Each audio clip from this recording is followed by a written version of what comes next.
আচ্ছা, বাংলাদেশের বেকারত্বের হার বা বাংলাদেশের চাকরি পাওয়া কি কঠিন সে সম্পর্কে আমরা একটু সামান্য ধারণা নিই।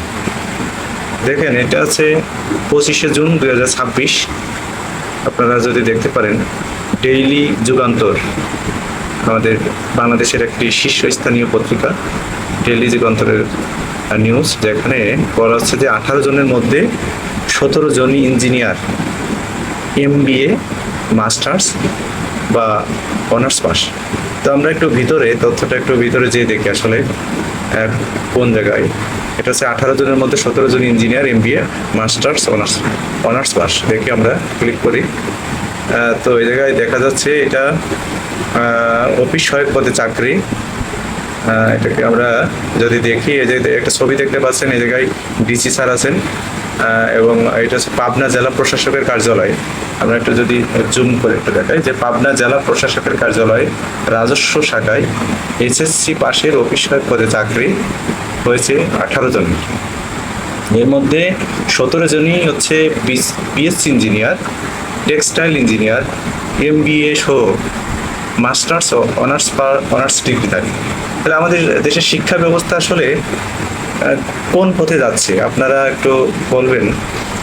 যে এটা বৃত্তিমূলক শিক্ষা বা কর্মমুখী শিক্ষার বদলে আমরা যে ডিগ্রিগুলো দিচ্ছি, সেই ডিগ্রিগুলো আসলে কতটুকু যুক্তিযুক্ত? যে একজন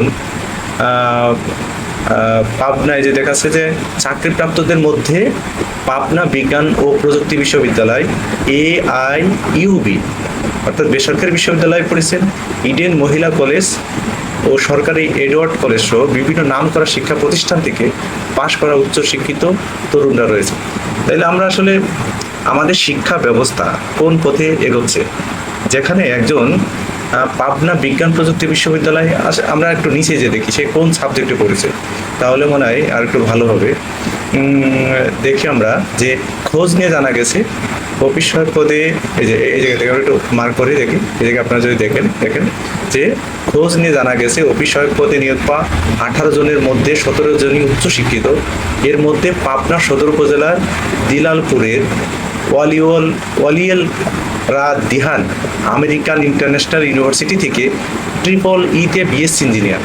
আবার একটু দেখি আমেরিকান ইন্টারন্যাশনাল ইউনিভার্সিটি, এই মিয়া তো এই ইউনিভার্সিটির নামটাই খোয়াইছে যে আমেরিকান ইন্টারন্যাশনাল ইউনিভার্সিটি। আর সাবজেক্টের নাম দেখেন EEE বাবা, যে BSc ইঞ্জিনিয়ার।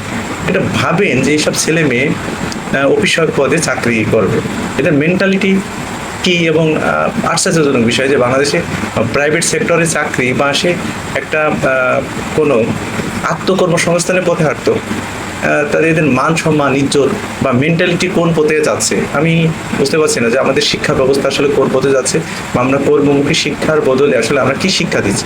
আরেকটু দেখি যে চাটমোহরের সুজন মিয়া পাবনা টেক্সটাইল ইঞ্জিনিয়ারিং কলেজ থেকে টেক্সটাইল ইঞ্জিনিয়ারিং পাশ করা।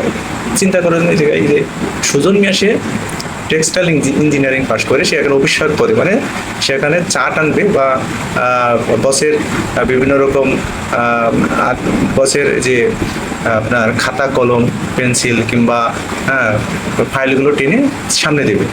স্পেশালি আসলে অফিস সহায়ক বা পিয়নের পোস্টগুলো আসলে যদি অন্যরা খারাপভাবে না নিই, আসলে চা টানারি বা চা খাওয়ানো, আপ্যায়ন করা, এই জাতীয় কাজগুলোই মূলত হয়ে থাকে। তো উনি এই বেটা উজ্জ্বল হোসেন, যে পাবনা বিজ্ঞান প্রযুক্তি বিশ্ববিদ্যালয় থেকে MBA পাস করেছেন, করে MBA আপনার বিজনেস ফ্যাকাল্টির একটা দামি সাবজেক্ট, বিজনেস ফ্যাকাল্টি থেকে সে পাস করে সেখানে চা টানবে। ভালো।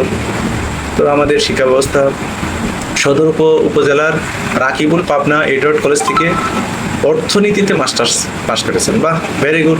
অর্থনীতিতে এখানে মাস্টার্স পাস করে এখন পিয়ন হবে, এটা খুবই ভালো। আবার একই উপজেলার শাখারিপাড়ার আলতাফ হোসেন পাবনা বিজ্ঞান প্রযুক্তি বিশ্ববিদ্যালয় থেকে আরবান অ্যান্ড রিজিওনাল প্ল্যানিং এর মাস্টার্স পাস। চিন্তা করেন, ইনিও হচ্ছে পাবনা বিজ্ঞান প্রযুক্তি বিশ্ববিদ্যালয় থেকে পাস করেছে। যাই হোক, আপনারা একটু কষ্ট নেবেন, আমার শরীর খারাপ। বিশেষ করে আমার সর্দি জ্বর হয়েছে, কথার আড়ষ্টতা থাকতে পারে, একটু ক্ষমা সুন্দর দৃষ্টিতে দেখবেন। আরেকজন দেখেন যে এটা ঢাকার ইডেন কলেজ থেকে ইয়া খাতুন, কেমিস্ট্রিতে মাস্টার্স পাস, এসে কি করবেন এখানে?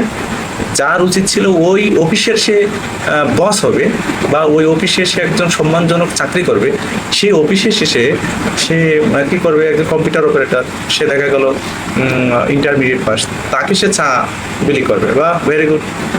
বেড়া উপজেলা রাকিব হোসেন ঢাকা তেজগাঁও কলেজ থেকে মার্কেটিংয়ে মাস্টার্স পাস।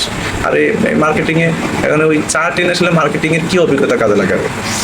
তো যাই হোক, এই রাজস্ব মানে রাজস্ব খাতে চাকরি বা বাংলাদেশে এই যে চাকরির একটা ফোবিয়া, যেখানে নিজে কোম্পানিতে চাকরি করবে না কিংবা আত্মকর্মসংস্থানের পদে না গিয়ে, বা আমাদের শিক্ষা পদ্ধতি আসলে কোন ধরনের শিক্ষা পদ্ধতি বা আমরা কাদেরকে কোন ইউনিভার্সিটিতে কি শেখাচ্ছি, এবং এই সাবজেক্টগুলো আমাদের বর্তমান শিক্ষা ব্যবস্থার যে চাকরির বাজার ধরতে পারছে কিনা, বা এইগুলো নিয়ে ভাবার একটু সময় এসেছে।